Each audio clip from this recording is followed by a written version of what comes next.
नमस्कार। यूक्रेन पर रूसी हमले का आज दूसरा दिन है। रूस सेना के हमले शुक्रवार को लगातार यूक्रेन में दूसरे दिन भी जारी रहे। गुरुवार को रूस ने पूरे यूक्रेन में 200 से ज़्यादा हमले किए थे और शुक्रवार को भी बता रहे हैं कि 70 से ज़्यादा स्थानों पर रूस की सेनाओं ने बमबारी की। लिहाजा यूक्रेन के सभी इलाकों में दहशत का माहौल है, लोगों में दहशत फैली हुई है। लाखों लोगों ने पूरा दिन और रात यूक्रेन के अंदर, यानी कि जो बृहस्पतिवार और शुक्रवार की रात थी, सबवे, मेट्रो स्टेशन और अंडरग्राउंड शेल्टर में गुजारी। कई जगह लोगों को ज़रूरी सामानों की भी किल्लत उठानी पड़ रही है। इस जंग में सैकड़ों लोगों ने अपनों को खोया है, यानी कि लोगों के जो मिलने वाले हैं, परिवार के लोग हैं, उनकी मौत हुई हैं। यूक्रेन की राजधानी कीव में शुक्रवार सुबह 7 बड़े धमाके हुए। लोग रात भर घरों, सबवे और अंडरग्राउंड शेल्टर में छिपे रहे।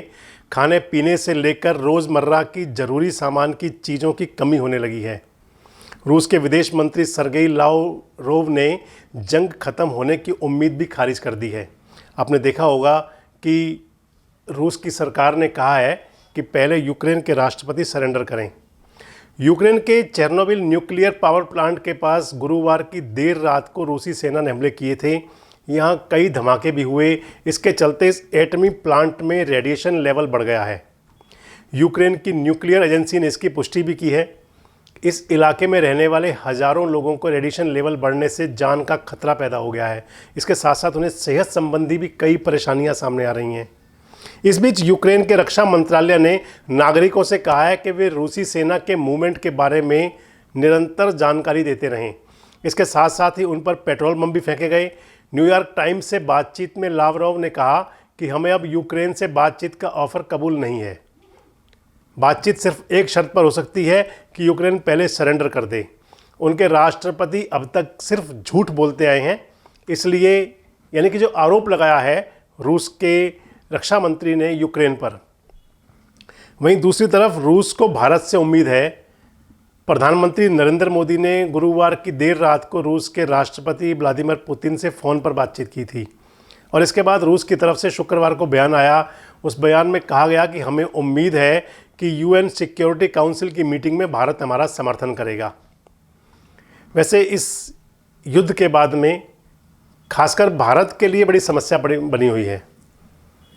खैर, रूस की सरकार ने कहा है कि यहाँ अगर कोई रेजोल्यूशन जारी होता है तो भारत से उन्हें समर्थन और सहयोग की उम्मीद है।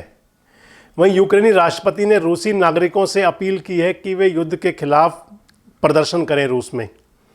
यूक्रेन के राष्ट्रपति वोलोदिमीर ज़ेलेंस्की ने दावा किया है कि रूसी सेना राजधानी कीव में दाखिल हो गई है। हालांकि रूसी टैंक कीव से लगभग 30 से 32 किलोमीटर दूर हैं। उन्हें रोकने के लिए यूक्रेनी सेना ने 3 पुल भी उड़ा दिए अपने खुद से। ज़ेलेंस्की ने आशंका जताई है कि 96 घंटे यानी कि अगले 4 दिन, इन 4 दिन में अगर ऐसा ही चला तो कीव पर रूस का पूरी तरह कब्जा हो जाएगा। उन्होंने कहा कि रूसी सेनाएं रिहायशी इलाकों को टारगेट कर रही हैं। हालांकि रूसी सेना ने और रूस के मंत्रालय ने, रूस की सरकार ने इस बात से इनकार किया है। अब इसको लेकर के यूक्रेन के राष्ट्रपति ने, यूक्रेन की सरकार ने रूसी नागरिकों से अपील की है कि वे अपने देश में इस जंग के खिलाफ प्रदर्शन करें। इस युद्ध का पूरे विश्व पर, यानी कि अंतर्राष्ट्रीय पटल पर असर देखा जा रहा है। अमेरिकी राष्ट्रपति नाराज़ हैं इससे। अमेरिकी राष्ट्रपति जो बाइडेन हैं, उन्होंने गुरुवार शुक्रवार की आधी रात को एक अपना संदेश जारी किया। वे दुनिया के सामने तीसरी बार आए। बाइडेन ने कहा कि व्लादिमीर पुतिन से बातचीत का उनका कोई प्लान नहीं है। पुतिन ने, यानी कि रूस ने, पूरी दुनिया को खतरे में डाल दिया है। यूक्रेन पर हमले की रूस को गंभीर कीमत चुकानी होगी। अब रूस कमज़ोर होगा और बाकी दुनिया मजबूत, यह अमेरिकी राष्ट्रपति ने कहा है। रूस का फाइनेंशियल सिस्टम अब डॉलर्स, यूरो, पाउंड्स या येन में पहले की तरह कारोबार नहीं कर सकेगा। उसके मिलिट्री सिस्टम को भी नुकसान होगा। रूसी बैंकों के करीब 1 लाख करोड़ डॉलर के एसेट्स अब अमेरिका के अंदर होल्ड किए जा रहे हैं। 4 बड़े बैंकों को भी अमेरिका में बैन किया जा रहा है। इन बैंकों के तमाम एसेट्स को फ्रीज कर दिया गया है। वहीं जो युद्ध के हालात जो बने हुए हैं, उसके बाद में खासकर जो भारतीय छात्र हैं जो यूक्रेन में और आसपास पढ़ने के लिए जाते हैं और विशेषकर मेडिकल की डिग्री, डॉक्टर की डिग्री लेने जाते हैं, वो बहुत संकट में है। 20,000 से अधिक भारतीय छात्र यूक्रेन में फंसे हुए हैं। यूक्रेन पर रूस के हमले के बाद वहां अलग अलग शहरों में फंसे भारतीय छात्रों को निकालने के लिए एयर इंडिया की 2 फ्लाइट आज रात को यानी कि शुक्रवार की रात को रवाना होंगी। एक रिपोर्ट के मुताबिक इस वक्त यूक्रेन में लगभग 20,000 भारतीय फंसे हुए हैं, जिनमें अधिकतर मेडिकल स्टूडेंट्स हैं, यानी कि जो डॉक्टरी की पढ़ाई करने गए हुए छात्र। इन सबको जो देश में लाने की बात चली है यूक्रेन से, उसका खर्च भारत सरकार उठाएगी। ये बुखारेस्ट रोमानिया के रास्ते भारतीयों को वापस लाया जाएगा। एम्बेसी ने छात्रों से पासपोर्ट और कोविड-19 वैक्सीनेशन का प्रमाण पत्र साथ लाने के और साथ रखने के लिए कहा है। इससे पहले गुरुवार की रात को भारतीय छात्र मेट्रो स्टेशन, हॉस्टलों के बंकरों और अपने अपने फ्लैट्स में छिपे रहे। यहाँ सुरक्षा में तैनात मार्शल उनके मोबाइल से यूक्रेन पर हमले से संबंधित फोटो और वीडियो डिलीट करा रहे थे। बंकर में छिपे छात्रों ने हनुमान चालीसा का पाठ भी किया, हनुमान जी को मनाया ताकि डर उनके जहन से निकले। छात्रों का कहना है कि भारतीय एम्बेसी अगर क्लासेस ऑनलाइन चलवाने की मांग मान लेती तो वह फंसते नहीं। ये वहाँ के छात्रों का आरोप है। आपको बताएं कि इसके अंदर जहाँ पूरे देश के भारतीय लगभग 20,000 छात्र बताए जा रहे हैं, पलवल के भी लगभग 15 से 20 छात्र हमारे पलवल ज़िले के भी वहाँ फंसे हुए हैं। पलवल के न्यू कॉलोनी एरिया की महिमा व भुवनेश छावड़ा, जो दोनों एक ही परिवार से हैं, वे भी यूक्रेन में फंसे हुए हैं। यूक्रेन में फंसे भारतीय छात्र और यहाँ उनके परिवारजनों को इस समय पर पूर्व विदेश मंत्री स्वर्गीय सुषमा स्वराज की याद आ रही है। वे सुषमा स्वराज को याद कर रहे हैं, उनके काम करने के तरीके को याद कर रहे हैं जब वे विदेश मंत्री थी। सुषमा जी के विदेश मंत्री रहते एक ट्वीट पर भारत का जहाज विदेशों में फंसे भारतीयों को लाने पहुंच जाता था। विदेश मंत्री रहते हुए सुषमा स्वराज ने विदेश मंत्रालय का अर्थ ही बदल दिया था। वह 2014 से 2019 तक विदेश मंत्री रही थी, यानी कि मोदी पार्ट 1 जो सरकार थी उसके अंदर उन्होंने विदेश मंत्रालय संभाला था। हाई प्रोफाइल और बड़े लोगों का मंत्रालय माने जाने वाला विदेश मंत्रालय उस समय आम भारतीयों का मंत्रालय कहा जाने लगा था। उस मंत्रालय का विदेश मंत्रालय का मुख्य मकसद रह गया था, जिसको मुख्य लक्ष्य बना दिया गया था कि विदेशों में मुश्किल का सामना कर रहे आम भारतीयों की मदद की जाए, और वो हुआ। अपने 5 वर्ष के कार्यकाल में सुषमा स्वराज ने 186 देशों में 90,000 से अधिक भारतीयों तक मदद पहुंचाई थी। आपको ध्यान होगा कि एक मूक बधिर बच्ची भी थी उस समय देश में, और जिसको सुरक्षित भारत लाया गया था।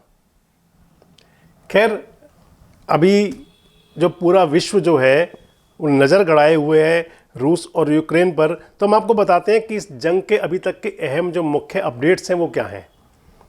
अभी आज हाल ही में शुक्रवार को रूस के विदेश मंत्री सर्गेई लावरोव ने जंग खत्म होने की उम्मीदें खारिज कर दी। लावरोव ने कहा कि हमें अब यूक्रेन से बातचीत का ऑफर कबूल नहीं है, केवल एक शर्त पर बात कर सकते हैं कि यूक्रेन सरेंडर कर दे। हमने आपको पहले भी बताया कि रूस की सरकार ने कहा है कि यूक्रेन के राष्ट्रपति अब तक सिर्फ बरगलाते आए हैं, झूठ बोलते आए हैं। ब्रिटेन के खिलाफ जवाबी कार्रवाई के तौर पर रूस ने वहां के सभी विमानों के लिए अपना एयर स्पेस बंद कर दिया है। यह दूसरा अपडेट है जो जंग का मुख्य जो है। रूस यूक्रेन जंग पर तालिबान ने कहा है कि दोनों देश शांति से मसले का हल करें। इस जंग पर रूस ने साउथ कोरिया से फौरन साइबर सिक्योरिटी के लिए मदद मांगी है। दोनों देशों की इस बारे में बातचीत भी हुई है। अमेरिकी राष्ट्रपति जो बाइडेन ने कहा है कि जो देश यूक्रेन पर युद्ध का समर्थन करेंगे उनके हाथों पर भी खून लगेगा। पश्चिम यूक्रेन के लीव शहर में हवाई हमले का सायरन सुनाई दिया है। इसके बाद यहां की मेयर ने लोगों को घरों से बाहर ना निकलने के लिए कहा है। रूसी हमले में अब तक 137 लोग मारे जा चुके हैं, वहीं 316 लोग घायल हैं। ये यूक्रेन सरकार की अधिकृत जानकारी है।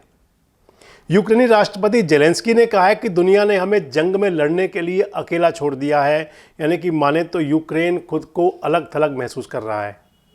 अमेरिका ने ऐलान किया है कि वह यूरोप में 7,000 एक्स्ट्रा फोर्सेस की तैनाती कर रहा है।